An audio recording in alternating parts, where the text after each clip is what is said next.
అందరికీ నమస్కారం. Welcome back to my channel. So ఈరోజు వ్లాగ్ వచ్చేసి మేము కొమరవెల్లి మల్లన్న స్వామి టెంపుల్కి అయితే విజిట్ చేద్దాం అనుకుంటున్నాము. And I'm getting ready now. 500 సంవత్సరాల నాటి కొమరవెల్లి మల్లన్న స్వామి గుడికి అయితే మనం ఇప్పుడు వెళ్ళబోతున్నాం. ఈ టెంపుల్ తెలంగాణలో కొమరవెల్లి విలేజ్, సిద్దిపేట డిస్ట్రిక్ట్లో అయితే ఉంది. ముందుగా మనం ఈ విలేజ్ యొక్క నేమ్ కోసం డిస్కస్ చేద్దాం. ఈ విలేజ్ నేమ్ వచ్చేసి కుమారవెల్లి, బట్ రాను రాను ఈ కుమారవెల్లి కాస్త కొమరవెల్లి అయ్యింది. హైదరాబాద్ నుంచి టెంపుల్ అయితే 87 కిలోమీటర్స్. మనకి దాదాపుగా ఒక 2 hours పడుతుంది టెంపుల్ రీచ్ అవ్వడానికి.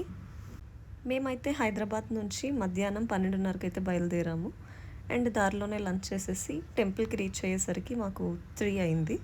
ఈ గోడలపైన ఉన్న పెయింటింగ్స్ అన్నీ ఆ గుడి యొక్క ట్రెడిషన్స్ అండి. ఫైనల్లీ గుడికి అయితే రీచ్ అయిపోయాము.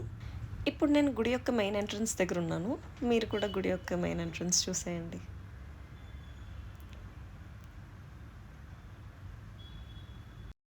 మెయిన్ ఎంట్రన్స్ నుంచి మనకు లోపలికి రాగానే మనకి టెంపుల్ ఎలా కనిపిస్తుంది. టెంపుల్కి ఎదురుగానే ఒక రేగుపళ్ళ చెట్టు అయితే ఉంటుంది. దీన్ని గంగరేగుపళ్ళ చెట్టు అంటారు. ఇప్పటి వరకు నేను విజిట్ చేసిన టెంపుల్స్లో ఇలాంటి ట్రెడిషన్స్ అయితే నేను ఎక్కడా చూడలేదండి. లైక్ ఒగ్గు కథ అండ్ సిగాలు ఊగడం అనే ట్రెడిషన్స్ ఇక్కడే నేను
ఇక్కడికి వచ్చే భక్తులందరూ కూడా దేవుడికి పట్నాలు వేయించి దేవుడి యొక్క కళ్యాణం చేసి వాళ్ళ మొక్కుల్ని తీర్చుకుంటారు.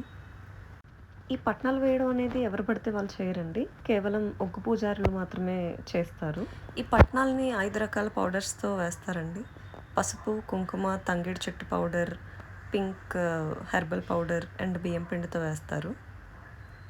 ఈ టెంపుల్కి కొంచెం దూరం అండ్ ఆపోజిట్లో స్వామివారి రథం అయితే ఉంటుంది. సో నేనైతే ఇప్పుడు ఆ స్వామివారి రథం చూడడానికి అయితే వచ్చాను. ఆ మల్లన్న స్వామివారి రథం అండి ఇది. రథానికి పక్కనే ఒక పెద్ద చెట్టు అయితే ఉంటుంది. ఇది వేప చెట్టు. ఇక్కడ మీకు స్వామివారి పాదుకలు కూడా కనిపిస్తాయి. ఈ పాదుకలతో లైక్ ఎవరికైనా భయాలు వచ్చినా, దిష్టి తగిలినా ఆ పాదుకలతో వాళ్ళ వీపు మీద కొట్టి అండ్ వాళ్ళ తల మీద పెట్టి దీవిస్తారండి. సో దట్ ఆ భయాలు ఏవైతే ఉన్నాయో అవన్నీ పోతాయి. ఇక్కడికి కొత్తగా విజిట్ చేసిన వాళ్ళకి ప్లేస్ తెలియదు, బట్ టెంపుల్ విజిట్ చేసినప్పుడు ఇది కూడా చూడండి.